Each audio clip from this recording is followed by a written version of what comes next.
if everybody hates their body, it can't be about the body. Even people that had the societally acceptable bodies still hated something about themselves. It's not your body that's the problem, it's your mind. Welcome to Wired and Worthy, the podcast for people who feel everything deeply, think about everything constantly, and have spent way too long believing that they were too much. I'm Dr. Amelia Kelley, your host, someone who believes the way you're wired was never the problem. You belong here exactly as you are. Because remember, you may be wired differently, but you are worthy always. Let's get into it. I just want to welcome you, Teri, to the show. Thanks for coming. Yeah, thank you so much for having me. So I spotted you through the TED world when I came across your TED Talk, and your message just struck me for so many reasons. And I am dying to dig in with you about, honestly, what you see we're getting wrong about how we're treating ourselves, how we see ourselves physically as bodies, and just your creative take on it. So, yeah, Yeah. Teri, I would love to hear you just dive in. Yeah, for sure. So the TEDx talk came after about a decade or more of being a photographer. Like I was a photographer before that, but not doing the work I truly loved.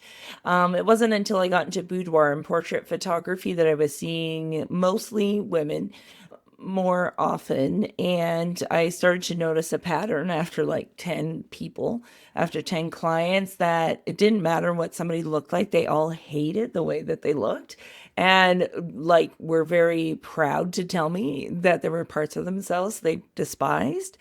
And I started to realize, like, if everybody hates their body, it can't be about the body, right? Like there was nobody that came in at the perfect size or the perfect age or the perfect anything. Like even people that had the societally acceptable bodies still hated something about themselves. They still thought they were too big. They still thought they were too old. They still thought their nose was too crooked. They still thought, like, it was just like all this programming to hate ourselves. And so that's kind of where my talk, 5 Reasons You Look Bad in Photos, came from. And then the talk itself, of course, kind of does a spin on it. It's like, actually, it's not your body that's the problem, it's your mind. And then walking people through 5 of the main things that I've noticed why people have a hard time seeing themselves in photos. Yeah, I will say it worked because I, like so many people, when I saw it, and honestly, I kind of, being a TED talker as well, I kind of had a feeling it wasn't going to be like specific instructions on how to look good in a picture. I was waiting for like, what is going on here? Yeah. And I really love, like, one of my favorite things about not just your talk, but like kind of who I see you through social media, right? Where we don't know any full 3D picture of anyone on social media, Yeah. but like you just don't, I feel like you just don't care what people think. That's not true, actually. And Ooh, okay. I was going to say the TEDx talk was actually a reminder that I still very much care, because what happened was it Oh, went viral okay. really quickly. Unfortunately, it went viral and got on the wrong side of the internet. And if you look in the comment section, there's some not Ooh. so nice comments about my body or things like that. Mm. And I didn't realize the toll it took on me until actually like this year, like within the last year. So it's been like two Yeah. years now.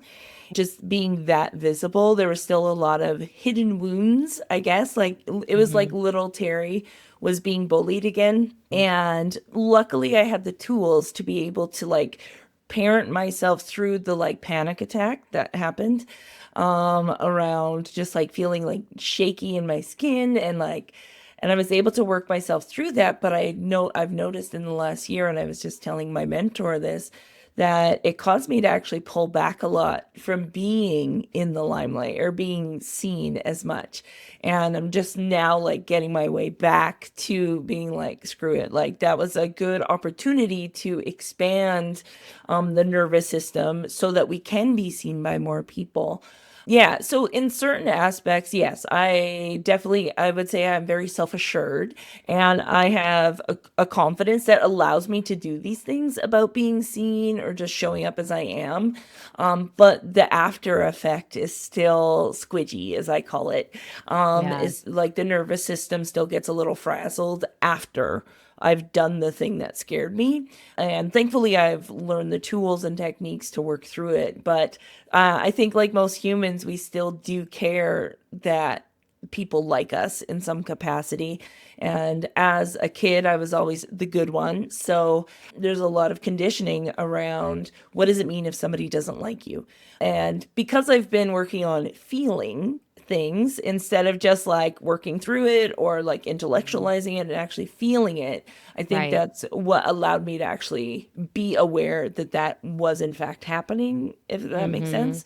So yeah, so all that to say, I don't care and I do care at the same time. My nervous system cares, and like consciously, I'm very much like, no, I don't care. This is a message that is important for certain people to hear. Yeah.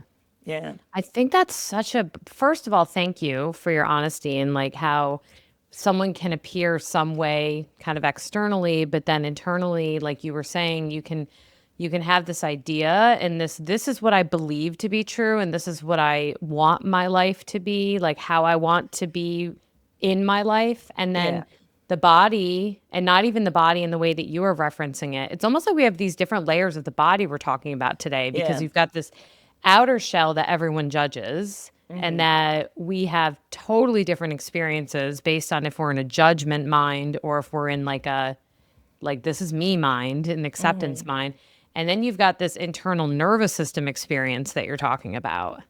It kind of makes me think of perfectionism is something that comes up a lot in, the ADHD world and with women and neurodiversity and all of that. And I really truly have almost kind of tried to overcorrect myself because I think on a nervous system level, I have quite an ability to be a perfectionist if I wanted to be. Mm. And it's almost like instead I've sought out imperfection, I've sought out messing up, I've sought out doing things even if I'm not good at them yet Hmm. to like trick myself almost. Well, and that's a good strategy because it's just expanding your nervous system to Hmm. say like, "Hey, look, we didn't die." Because right, that's like all Right. your nervous system can't see. Like it literally is just taking information and computing it. And so, Yeah. when I read, like 10 negative comments about my body, it was just like my body's like, "Hey, remember we felt this way in grade 5? Let's give you all those sensations that you ignored." And like coped through excessive working, high achieving, eating certain things. Like let's just like now you're gonna actually feel that because your nervous system is like this is familiar. Yeah. And that's actually what I told myself is like, okay, we need to seek this out more, and like we need to sit in the discomfort of reading negative comments about ourselves to realize it didn't kill me. I'm still loved. I still have people that care about me. I'm not going to be ousted from the tribe. Like all the things that my little lizard brain is trying to convince me of. Yeah. So, yeah, doing things like that intentionally, it's exposure therapy essentially, is like I'm going to expand that nervous system so that it can handle more of this. And I will be almost excited about these things. Yeah. Yeah. I could almost see do you still do the boudoir sessions for people?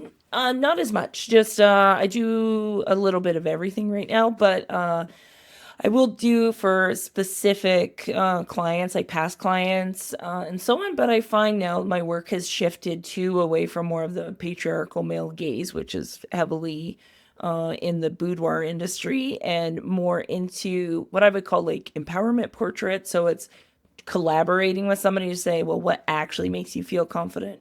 What actually makes you feel sexy? And most of the time, it isn't lacy lingerie and high heels and poses that make their back hurt. It usually is Yeah. like being able to express rage, being able to stand flat-footed and grounded, Yeah. being able to touch their bodies without like cringing or like sucking it in, stuff like that. So yeah, it's a lot more fun. The stuff I think it's a lot more fun the stuff I do now.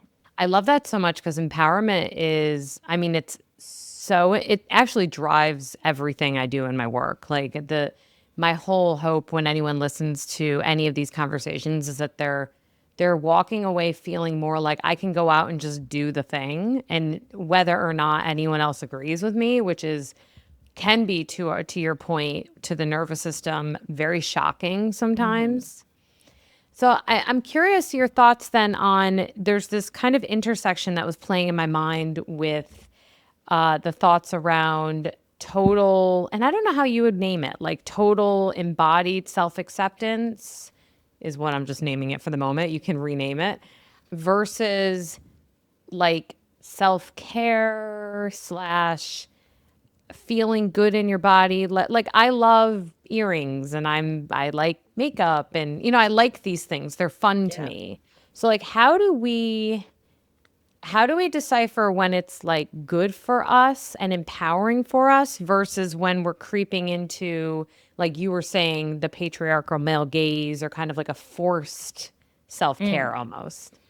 Yeah, I was actually just talking to a friend of mine about this the other day because she's somebody that's like she's a photographer as well. Been to my body image boot camps. Like I've seen her go from being somebody that couldn't step out of their house without wearing makeup for Mm-hmm. fear Mm-hmm. that people would make a comment about her looking tired or whatever. Right. But there was fear that was driving the behavior. And so that's my thought is like, if it's fear driving whatever the behavior is, then it's probably keeping you away from your authentic self. But if it's love driving that, like, and for me, my challenge actually has been to come around to the idea that I can appreciate things that make me feel beautiful and that being beautiful is safe and okay. Liking makeup is like, for me to come around to that is has been my challenge because I spent like most of my life not wearing makeup. I spent most of my life barely wearing a bra, even though I've got big boobs. But like I stopped myself from performing a lot of things purposefully to detach from the idea that I have to do those things in order to present a certain way to society. But now my detachment is in more so the identity that am I a bad feminist or body image educator if I lean into those things. So it's like I believe this is true for a lot of neurodivergent folks is like we are heavily identity dependent. Like we find our value in those identities, and if we exhibit a behavior that is outside what we perceive others to perceive that identity as, it can almost feel like we're committing a moral crime. I don't know. That's how I felt. I read this term called moral perfectionism, but it's like if I'm not being the perfect feminist, I can't call myself a feminist. If I'm not being the perfect body image educator, even as a photographer, if I'm not being the perfect photographer, then how dare I call myself that? Like it's very much this black and white Yeah. thinking that happens. But when we find a thing like photographer, we become attached to that identity. And it's like, well, this is who I am because it makes us easier for other people, like neurotypical people, to understand us. And Yeah. so again, it goes back to fear. If I'm just like this flighty gal that does a bunch of different things all the time, that's too confusing for the general public. So I have to Mhm. like reduce myself down to this identity. And it's those identities that get us stuck in avoiding trying things just for the fun of trying things. Yeah. Like, and I think like playing around with makeup, playing around with earrings, like leaning into femininity as like it's like as an art form instead of as an expectation, I think is one of the most whimsical and joyful things that we can actually do, regardless of your gender. Like, Yeah. because Hmm. like femininity is heavily demonized in our Right. patriarchal society again, Yes. that I think like for anyone to like start to want to play and just enjoy the whimsy that comes with that, I think is one of the most beautiful and powerful things that we can actually do for our culture. Yeah. I love that. I was like, as I'm listening to, I honestly was reflecting on all these different stages of my development as you were talking about that and just thinking like, yeah, like that tracks because, well, it's funny because I think about, and I talked about this a bit when I ended the sensitivity doctor, which is now Wired and Worthy, which you're here for. I had such a hard time making the like transition over. And I think part of it is that I'm so attached to my therapist identity.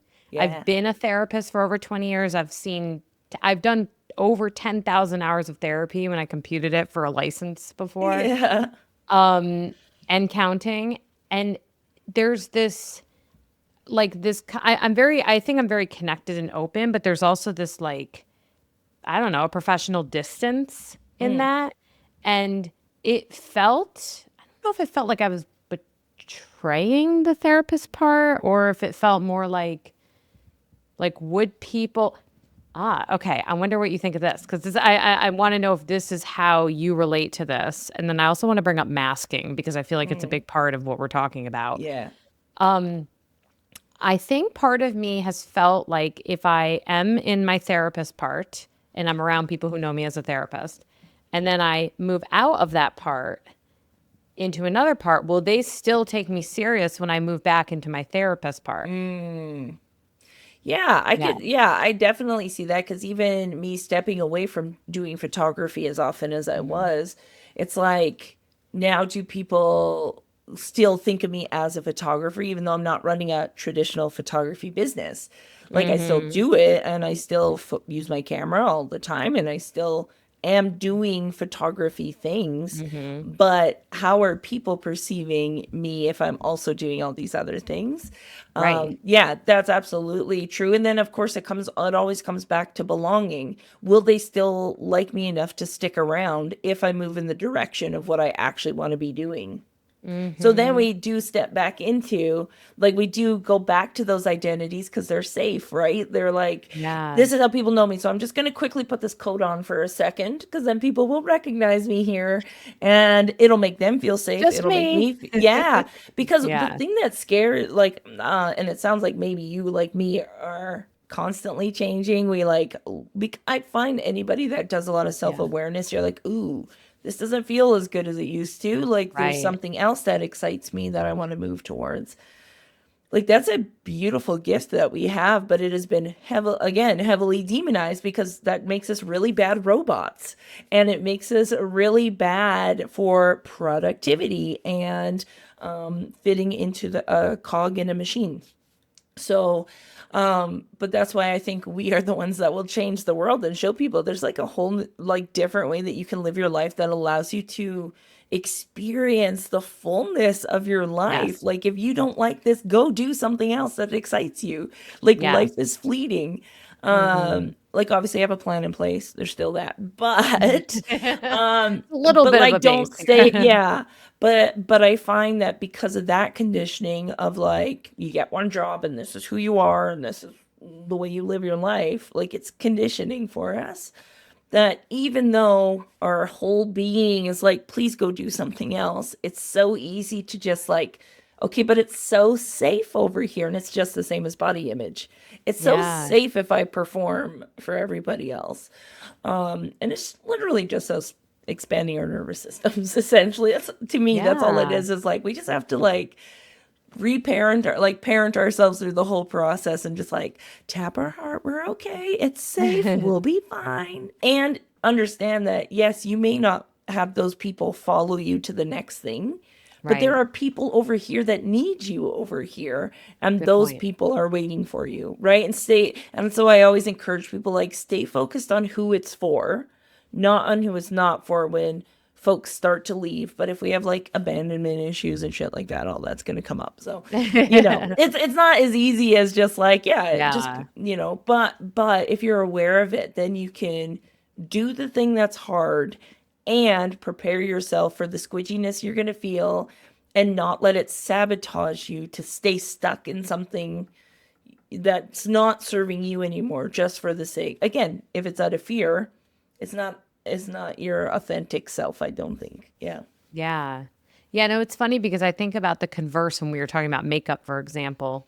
And Mm. I mean, mind you, I just went over to my son's like Letterland parade, no makeup, pajamas on. I didn't care. I'm like, hey, parents, hey, everyone. So Yeah. there wasn't, but I'm here now, so threw a little on. But I remember this opposite thing happening when I think about it connecting to like authentic self. So I played rugby all through college, grad school. I've played in different countries. It's just I love like that whole world. It's a world of people who are like break the mold. We're going to be Yeah. whoever we want to be. However, there was this converse thing, kind of like you're saying, like an anti-feminist vibe. If you do want to put lipstick on. So I played for a forward position. I don't know if you know anything about rugby, but I was the hooker. And and they would always call me the lipstick forward. Mm. Like Oh, I was see, you were doing what Alona Mar does before Alona Mar did it, right? yes, Like I we're that's what basically the she same kind of, person. yeah, that kind of is what made her like stand You're out, was right. that she would wear a face of makeup while playing, or like while she would do interviews or whatever, and they're like, how can you wear lipstick? And like it's like breaking people's brains that Yes. women can do multiple things at one time. It's Right. like, how dare you? How dare you tackle me with that red lip? Yeah, I'm like, that's just so it looks, it's like your war paint. Like, let it happen, you know? Yeah. It intimidates people and confuses them, so let it let it work. Yeah. Well, Yeah. and it makes me think of when you were talking about like the different identities. I think that's one of the things that's really exceptional about if people who are neurodiverse or, you're gifted in whatever way you're gifted, whether you're really creative, you're really good at puzzles, you got a really high IQ, you're just really good at connecting with people, like whatever your jam is. I think in a way it's like sometimes I don't think other people believe that we can do as much as we can. Mm. And we almost feel like we have to prove it by staying in our lane Oh, gotcha. Yeah. versus like unmasking and trying, like you're saying, trying different types of photography or dare I say as a, body, how did you put it again? You were like a body Body image educator? educator. Yeah. Body image educator, but also being like, oh, but I also do kind of care how I look in this outfit or Yeah. whatever.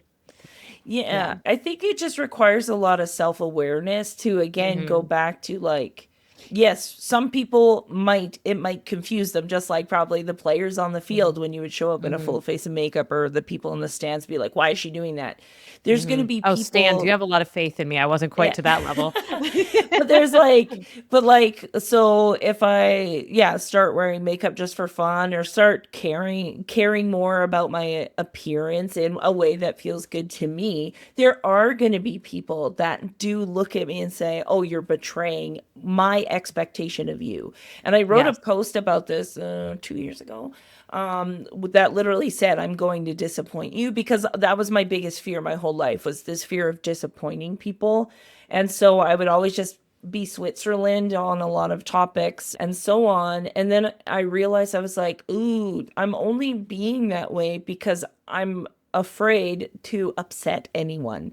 So if Mm, I just stay safe, and play both sides, but I mean, in the current like way of our world, like you kind yeah. of can't anymore. Yeah. That's Like true. like human rights are on the line for a lot of different things, and you kind of got to pick a side. And so I realized though how much of my life and a lot of my work, and it was a very humbling and squidgy feeling to recognize that a lot of my feminism work was done to be perceived as good, instead of because I felt that it was right for me. And so I had to That's sit with honest. that. Yeah, yeah. It was really squishy, and I had to sit in that discomfort, and I journaled about it for like a month. Like just like what I just like cracked open this whole thing. It's like, what is real for me? What do I, Yeah. Terry, believe? Hmm. And am I okay that other people don't believe that and will be mad at me for that belief? And so I wrote this post about the fact that, especially as an online persona, Hmm. where people are watching me, it's the funniest thing. It's like, we don't want people to force us into a box individually. And Right. yet we hold these people we look at online or celebrities into this, like, yeah, but you can't change. ever. You can't change your mind. You can't have an opinion. You can't like this is You how can't even you're change your music style. Like, have you ever felt like right. unconsciously Okay, listen. offended when a musician you love suddenly comes out with an album that's so Yes. different? You're like, what the heck?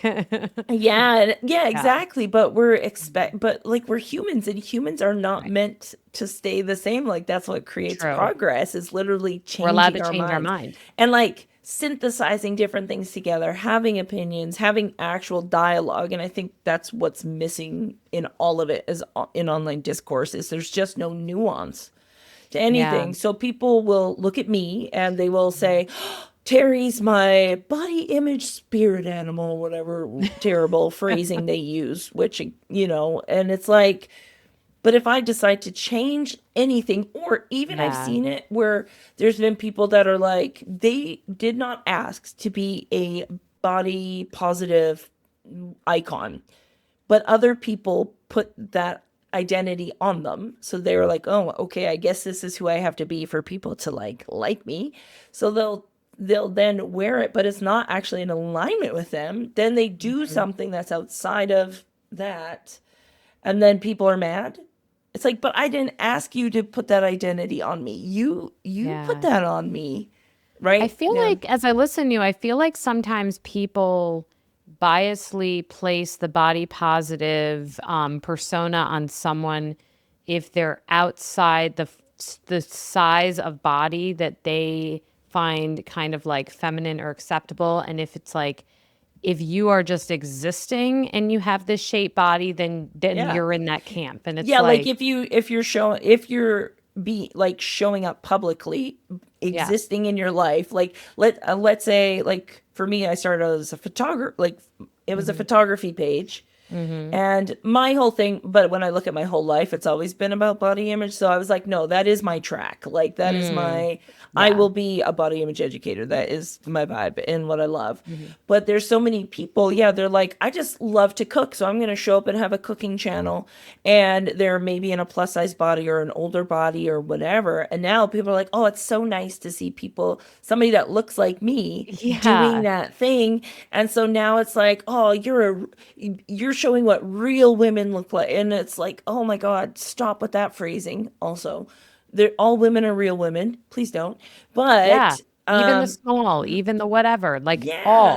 yeah, but it's Yes. like, yeah, they put that on people, and I get it. It's usually, and I've done it too. So I'm not to say that I didn't do that. We all do it because it gives us a sense of belonging, especially for those of us that have Right. felt our whole lives like we didn't belong. Suddenly we see people, and this is why I say when, especially now with like Ozempic and all that stuff, like a lot of body positive influencers who built it, like they purposefully built their careers on this and now are Mhm. intentionally losing weight and leaving behind, quote unquote, that's the Mm. words people use, their communities. A lot of people are hurt and a lot of people are upset about it. And Yeah. I have mixed feelings. Number one, I can understand why Mhm. they're hurt Right. about it. And again, people are allowed to change their mind. So it's like we put all of these, what people are actually mad at is they're mad that they will feel alone again.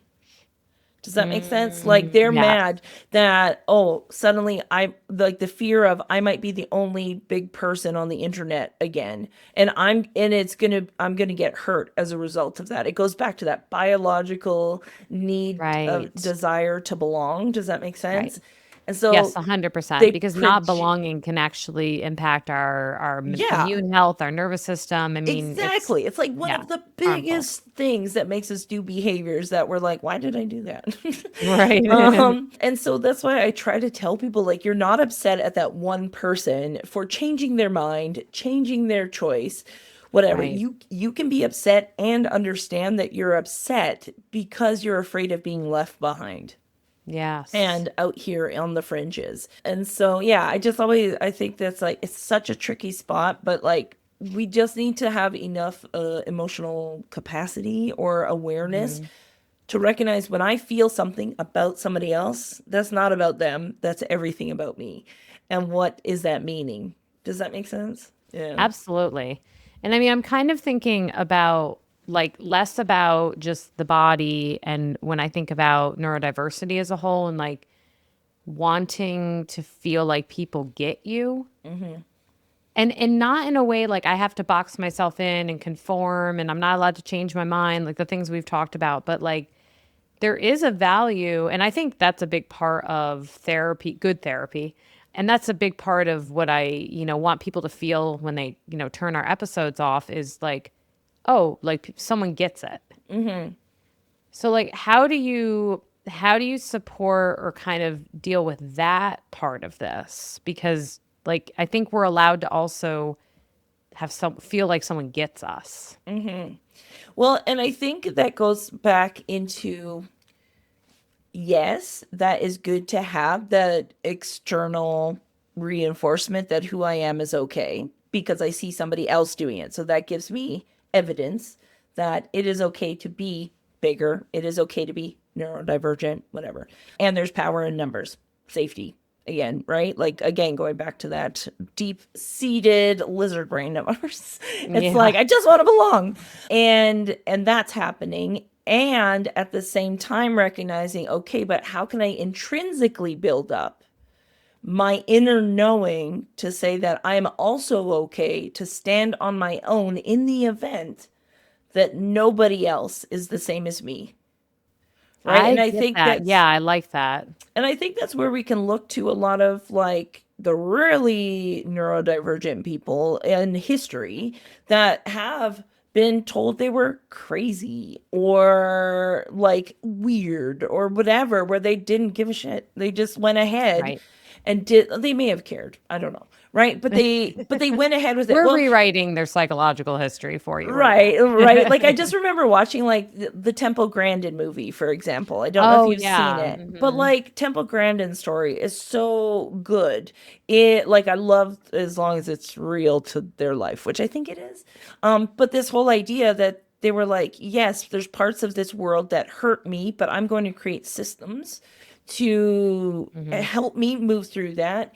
And I'm not going to stop pursuing what I know to be true and right. Does that make sense? So it's like, Yeah. yeah, it's like having that, looking to that as our guidance. So lots of times I get people commenting, like, oh, I want to be like you, or I want to be like you when I grow up. And I always am careful to say, the best way that you can be like me is to be the most you that you could be.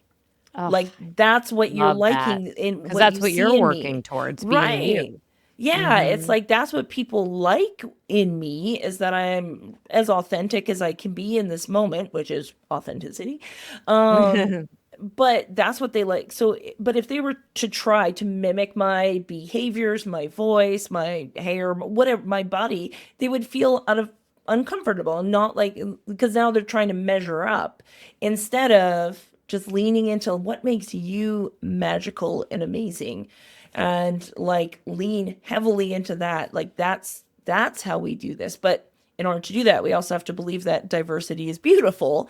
And in order to do that, we True. have to break I down the believe it. systems that try to force us Yeah. into conformity. Well, it really does make me think of, I think I had like quickly mentioned masking earlier, where the most healing I see out of anything, honestly, like anything I could do for someone, anything someone can do for themselves, is the unmasking process with people that are safe. And I know it's kind of like, well, aren't you just saying like be yourself no matter what? But I do think there's something to be said about not not relying on the impressions of people who are living in a way that you don't even want to be living or thinking in the first place. And not to mention that we are a species that does depend on community. Like, so Yeah. we do, like, in order for us, so we do need people. It's not, Yes. and to look at, to have them reinforce kind of Mm. like that it's okay to be who we are. So we do need that, but you're right. Who Mm-hmm. are the people? And it wasn't until, because I like probably like a lot of neurodivergent folks who learned early on to become hyper independent, especially the women. Usually we become Yep. hyper independent, don't need to depend on anyone. I could do everything myself. I don't need friends. I could be a friend, but I don't need friends. right? Yeah. That's the two things.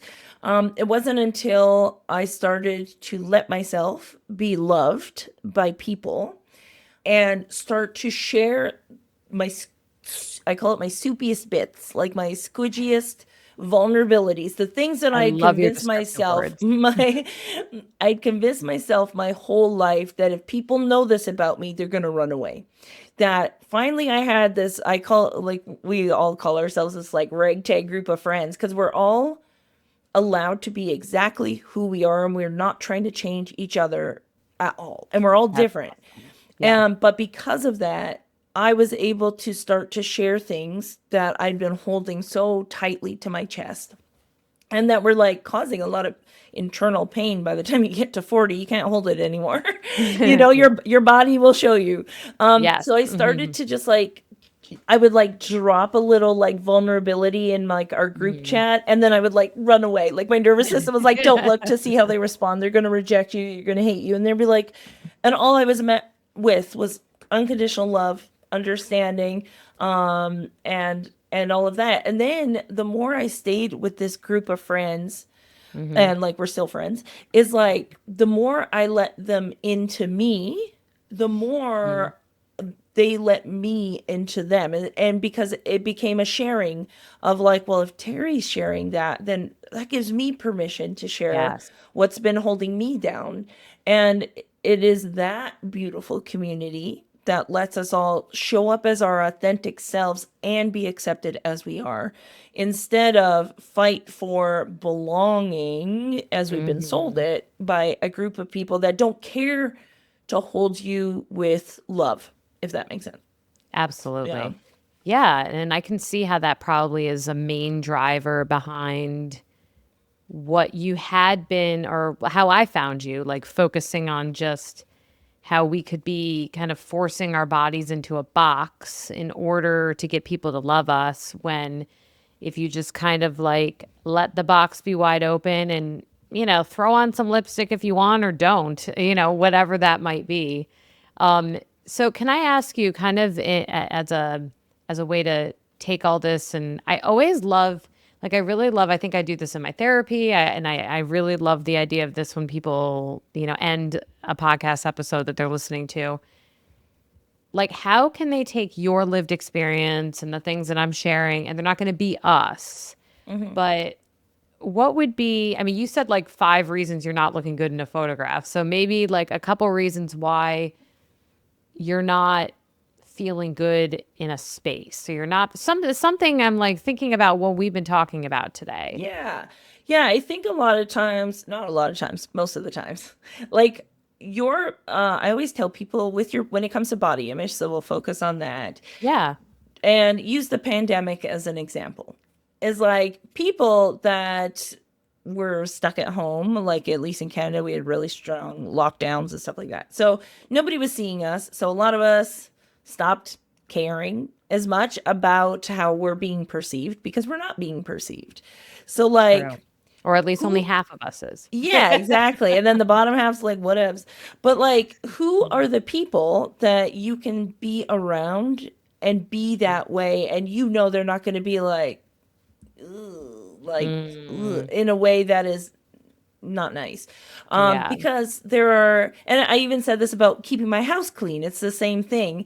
It's like I had guests coming over that I'd never met them before. So, that is the best thing for somebody with neurodivergence, is to like have a last minute house guest to get your house Oh my clean. gosh. Right. I And get I was so like, offended when someone knocks on my door. yeah, so I did a story about this, and I said, this Unless is the it's a best planned thing. You know what? knock. Somebody drop by, like give me a Yes. week's notice that you're I'd be dropping horrible. by. And what was it, like the time when they had like tea and everyone would just show up at each other's Yeah. houses? Like, But that's the thing, is like, and then in the story I said, give me a week's notice so then I can get my house, it'll get me to clean my house, unless you're somebody that I know and I trust and I love, because then I don't totally. care what my house looks like, because Exactly. I know you don't care what my house looks like. Yeah. And so when you think about those people, whoever those people are that literally just are so unconditionally in love with you, and you could do no, like, not that you can't do wrong, because there's still, you don't want yes people all the time. No, These are no. people Yeah. that Reflect everything back honestly. yeah, the thing is, I say everything my group of friends do is rooted in love. So if they are pushing back on something, I know without a doubt that it's not coming from a place of sabotage or jealousy or whatever. I know it's because they truly have my best interests at heart. And it's a very Yeah. small group of people. There's like maybe 6 people on that list. That's actually And quite a large number for some for people. somebody that never Yeah, had like bravo. let people in, I've worked very hard at it. But I think that is my biggest advice. Whoever those people are in your life, spend more time with them. The people Mm, that don't talk shitty about their bodies yeah. or other people's bodies, very important. People that Absolutely, because when you hear how other people, how they see other people, they're seeing even you if, the same way, yeah, unfortunately. yeah, And that's the thing. So find the people that like help elevate you, and then the people that you also love unconditionally, that their body could change their, because it will, because that's what bodies do, by the way. But mm, like they could have the no, messiest house ever. yeah, Like they could lose their job or their identity, and you're still like, I don't care. You're still this most magical soul in my life. Like, you mm, could literally just be in the darkest depths of your night, and I will sit beside you because you are that yeah, important to me. And you're not a hmm, burden, and you're not this. Like, we need to be making an active effort. I had to be so intentional because it wasn't my initial thing. I had to be so intentional about carving out time to connect with these people that allow me to be my truest self, and expand my nervous system to, right, because their strength emboldens me to be able to go out and be at the mercy of people that don't understand me. And right, then I have a safe place to retreat to say, but it's okay because I'm loved. It's okay because yeah, I am loved for who I am. Even if these people don't understand me, there is right, this small group of people that I know I can count on. And I tell people, make a list, a physical list of yeah. everybody that loves you unconditionally, and feel free to include your pets in Oh, that, yes, because they are the most unconditional lovers. for sure. Um, but make that list so that your brain has physical evidence to Mm, come back to when the thoughts start to spiral. They won't yes. like you because nobody wants to hear you say that. No, you talk too much. Be like, no, these people love me, and Hmm. sometimes yes, we do talk too much, but it's most of the time a superpower, But give us a right? microphone and then we're supposed to be talking. Well, exactly. You just got to channel it in the right way. But it gives you that safety and belonging that we keep seeking out here, that we can Yeah. return to. So it allows us to go do the hard thing and come back to a safe place. It's like coming back to a home that's safe.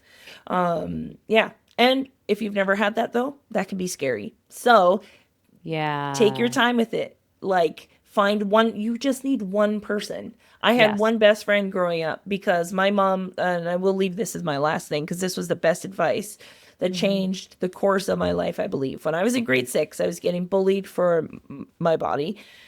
And as a neurodivergent, empathetic kid, I couldn't understand, like, Mm. why would people care so much about somebody's body? So I would go home Yeah. crying for like 3 days in a row, and my mom finally was like, okay, I obviously have to confront this. And now she says, I wish I could have gone and like beat the hell out of those kids, but I knew that wasn't the answer. She's like, instead, There were what she no did, phones then. No one would have yeah, known. there's no video evidence. There was, but instead, I remember she sat me down in my bedroom, and Mhm. I remember it was my purple bedroom, and I remember exactly where we sat. And she said, Terry, you have two choices. You can be who you are, and you may not have a lot of friends, but the ones you do have will love you for who you are, and they don't care about anything else. Or you could change yourself to be who you think people want you to be, but chances are good they'll probably just find something else to tease you Mm. about or pick on you for. So the choice is yours. I'm not going to tell you what to do. The choice is yours. And giving me that critical thinking, letting Yeah. me make the decision was the most powerful thing she could have done. But then Yes. I chose, because I am not somebody that needs to have a lot of, I call myself a lone wolf. I don't need a lot of Hmm. people. And my best friend is still my best friend from grade 6. So, like, Oh, I love that. yeah, but it was because of that conversation that she didn't try Hmm. to tell me, oh, you're beautiful, you're this. No, she said, this is the situation. Here are your Hmm. options. You get to choose what path you want to walk. And that changed everything for me, knowing that I just need one. Right. I don't need many, I just need loyal. And yeah, and that like changed my whole life. So yeah, that's That my is advice. gorgeous. And I want to say thank you to your mom because I have young kids and I am absolutely putting that in my back pocket Oh, yeah. For because anybody with kids, I say the best skill yes. you can teach them is critical thinking and asking questions. You're a therapist, you know this. Yes. But just like getting curious is like I don't have kids, but my sister and brother do. And when they're like, what do we do? Like, I'm like, just Yeah. ask them questions. Like, what do Yes. they think about this? What do they Yes. feel? Where are they feeling it? What do they want to do? Like, you can help Mhm. them problem solve because they don't have the experience, like my mom did. Well, I say, Right. well, here are some suggestions. What do you think would make you feel the best? Right? And be with them in it. But like, yeah, that's the best thing is like empowering them with critical thinking and Yeah. No, and I love curiosity. this. She really did. I mean, she was honest. She told you exactly what would The happen. reality, yeah. Some of it being better than the other, and empowering you to make that choice. And I can think of, one more thing with your list just to kind of leave people with. I know a lot of people that I work with. I know people that I know personally who feel like, well, the people that I used to love or used to love me unconditionally, I've pulled away from them because of XYZ. And now I don't have anyone, or maybe Go now back to I've them. go back. Yeah. Take Terry's advice and choose the one that you feel even the impulse to go talk to, even if you're not 100% about it. And I will say, as neurodivergent folks, chances are good those people probably are also maybe slightly neurodivergent, Yeah. and time doesn't count.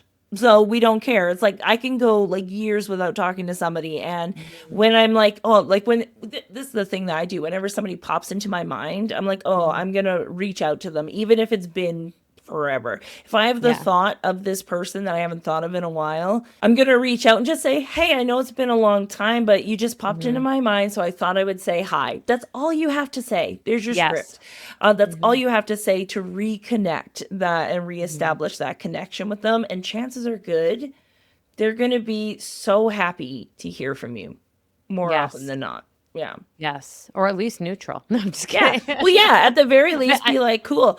Yeah. Yeah. yeah. And that's Hey, the thing yeah, is, I'm good. Like that's yeah. I love that. It's so much more simple, I think, than the like spinning wheels The inside make stories it. our brain tells Yes. us. Yeah. Yes. Oh Well, my they're gonna gosh. say and do this. Now, listen. Chances are good they're just gonna be like, "Oh my God, that's so nice. Somebody was thinking of me." That's all Yes. people want. Oh, Terry, Yeah. I'm so excited about this conversation because I feel like there are absolutely people who get this feeling, who've been through this, and I really I can't wait to maybe hear about like the connections people have made or just the people that make them feel like Yeah. they're worthy because they are. So, Yeah. thank you again so much, Terry, for coming. You are welcome back anytime. Oh yeah. But Anytime you want to truly, gab, I am obviously. yes, I like to yes, gab. I'll keep you on my time doesn't count, but I'm gonna randomly reach out and see what you're up to list. I Yeah. love that. Perfect. That sounds great. Awesome. Well, thank you everyone for being here, listening, being part of this. We got you. This is, it's finding the people that know your worth and that know you can be all parts of yourself. So, all right. Thank you, everyone. Bye.